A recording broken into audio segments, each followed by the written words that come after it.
This is the plaintiff, Terry Johnson.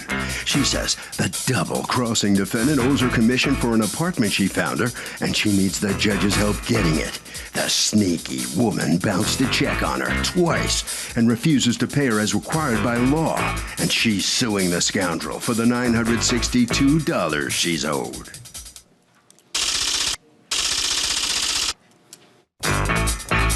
This is the defendant, Karen Bowers. She says she ended up doing most of the negotiating on the apartment.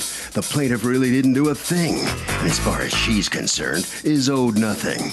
Why should she pay the plaintiff a commission when she ended up doing most of the work? Besides, the place wasn't even livable at the time she was ready to move in, and she isn't gonna pay the woman for doing nothing. She's accused of stiffing a broker. Terry Johnson, you are suing Karen Bowers for $962, your broker's fee and bounce check fee, because she paid you the broker's fee and the check bounce. All right, what's going on? Good morning, Judge Milian. On the 13th, I had an ad running for a one-bedroom apartment in Copiague, and Ms. Bowers answered the ad. I showed it to her that evening, actually. Okay. You own the place or you're a broker? I'm the broker. Okay. Sorry, Are I'm you a a licensed broker? Yes, I am. Okay. Specializing in rentals. Okay. So I took her to see the one-bedroom apartment, and she loved it, absolutely loved it, head over heels for it. I explained to her, and it was in my advertising, that the landlord was willing to paint or reimburse for paint, that the apartment would be available for October 1st. She said that was fine. I explained to her the fees involved, and we would have to meet tomorrow, of course. Your fees? Correct, the fees. Okay. And your fees are? 1 month. Okay. 1 month for the broker, 1 month security, and then you pay the first month's rent upon your move-in. Okay. She then expressed a little bit of an urgency to move in sooner. Okay. The landlord said it might be a little bit difficult. You're talking only 3 days away. So she said, look, my son will paint. He will do whatever's necessary. And she said, fine, I'll reimburse you. So at that point, we're set pretty much for the 15th. That's when we signed the rental agreement. She paid the broker fee. She paid the security in the form of a check. And this move-in was set for a couple days later. A couple days later, the next day, actually, I have to reverse, I'm sorry. At 8 o'clock that night, I took the check, and I went to my ATM, because I figured if she's moving in a day or two, I want to make sure this is good. So I went to the ATM, and the next day after, I checked my bank account, and it said that it was illegible, unreadable, so the deposit didn't go through. Apparently, the bank had changed names, her particular bank that the check was written. I have the check here. The original check came back to me. Okay, so you contact her and you ask her to write a subsequent check. She really didn't want to give me another check. And we negotiated that further. The next night, we met at the apartment again. She said, I want $40 to stop the payment on the check. So she wrote me a new check for $910 minus the $40, which was acceptable, but I said to her prior to that, please bring me proof of the stop payment. $40 seems a little bit exorbitant to me. But she didn't bring that. I just said, fine, let's get this over with. So I took the check for $910. Okay. That check subsequently bounced. Okay, bounced for insufficient funds or bounced for stop payment? Insufficient. Okay. Insufficient. The first one was... So that's where you got charged the $12 bounce check fee? Correct. Show me proof of the $12 bounce check fee. Sure. What's going on, Ms. Bowers? Good afternoon, Judge. On September 13th, I saw an ad on Craigslist. Okay, no, I don't need to know this. I want to know what happened here, the dispute. Oh, okay. You saw an apartment, you liked it. Okay. I did. I saw that. She told you that the way it worked is that you had to pay her fee, and her fee was $950, right? Right. Okay. So I went to go see the apartment. We actually saw the apartment on September 15th. Okay. Okay. That was the night that we met. And okay, you're going to tell me a bunch of stuff I really don't care about? Okay. I want to know why you won't pay the lady. That's what this is about. Well, because the apartment was filthy. Mm-hmm.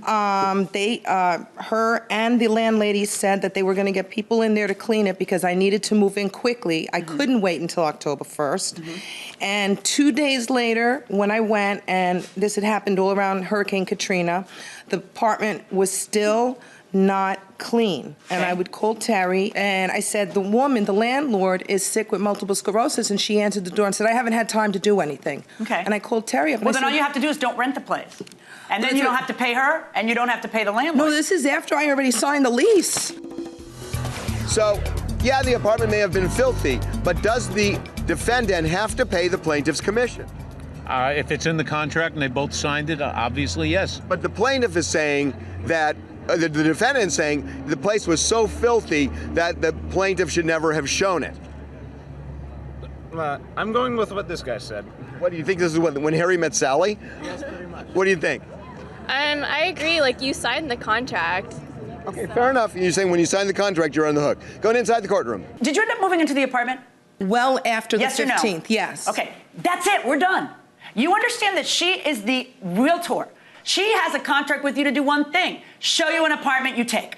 She showed you the apartment and you took it. What justification do you have for cheating her out of her commission? I'm not getting it. Okay, first of all, it's an illegal apartment. I didn't know that when I contracted a professionally, nationally known real estate agency that they would show me an illegal apartment. Okay, what proof do you have that it's an illegal apartment? I made one phone call, gave them the address, and they say it's just a one-family apartment. But do you have that in writing so I can see it? No, they couldn't give that to me Okay, because I'm what's not your a response? You want licensed to real respond to estate that agent. since it's out there? As far as I know, there is a rental permit on the premises. Okay, And it's so if renewed you're every saying 2 there years. isn't one, I need you to show me that. And the way somebody in your position shows me that, because that's relevant to me, is Yeah. they have the paperwork from the city saying that it's an illegal apartment. They've called the city out, the city's been there, and the city issues a citation to the owner for renting out something they can't rent out. Okay, well, I can't show you the proof because it takes well over a month to get the proof of the illegal apartment. But I did Okay. get a phone call, and I did put in the I paperwork know, but you know for that every coding. litigant can say, someone told me so, Yeah. that's gospel. And Well, you know, that's you okay. understand a judge isn't going to buy that, right? You know Well, that. I know that. I You put have watched People's Court before, right? Yeah, I have, You know I'm and- going to insist on proof, right? Well, I have lots of proof. I couldn't get that because that takes time. A visit to the city would have gotten you that. You didn't do that, you didn't have time, or whatever the answer is fine, but you understand what the position you put me in, because I can't just accept that someone told you that. I can't just No, I accept could that. have had the to have proof. paperwork, but this is I was only contacted 2 weeks ago, and it takes like over a month, so I couldn't reschedule this hearing. It doesn't take a month.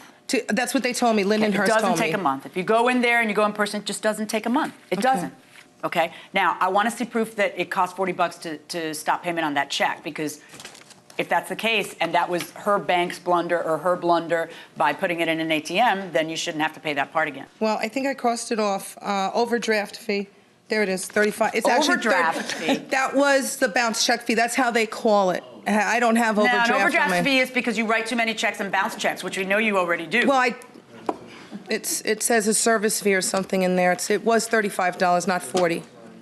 There's a $35 fee in there. There's a lot of fees in here. Well, there are ATM fees, but Right.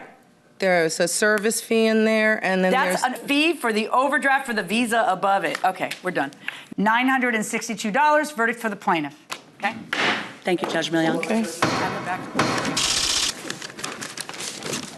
Well, it's like the equivalent of no soup for you here in the courtroom. No soup for me. No soup for me. What's your next step? My next step is going after the landlord for what? having an apartment where their dog urinates on me, where they vacuum at 12:30 at night. This morning at 4 o'clock in the morning, they just were playing with their dog upstairs. Just a lot of things. So I thought that the due diligence of a real estate agent was to protect the person that they are giving the commission to. All right, well, but I good guess luck. not. Well, she could use the Going money forward. I hope she uses the money for a makeover. All right.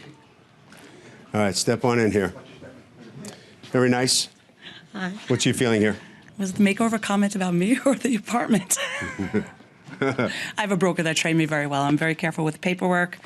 Times are tough nowadays for realtors, so I'm pleased, thrilled. All right, Harvey, what do you got? Okay, let me put this in simple terms. Once you sign the contract, you lose your right to complain about the realtor finding you the place. You are on the hook, period, period, period.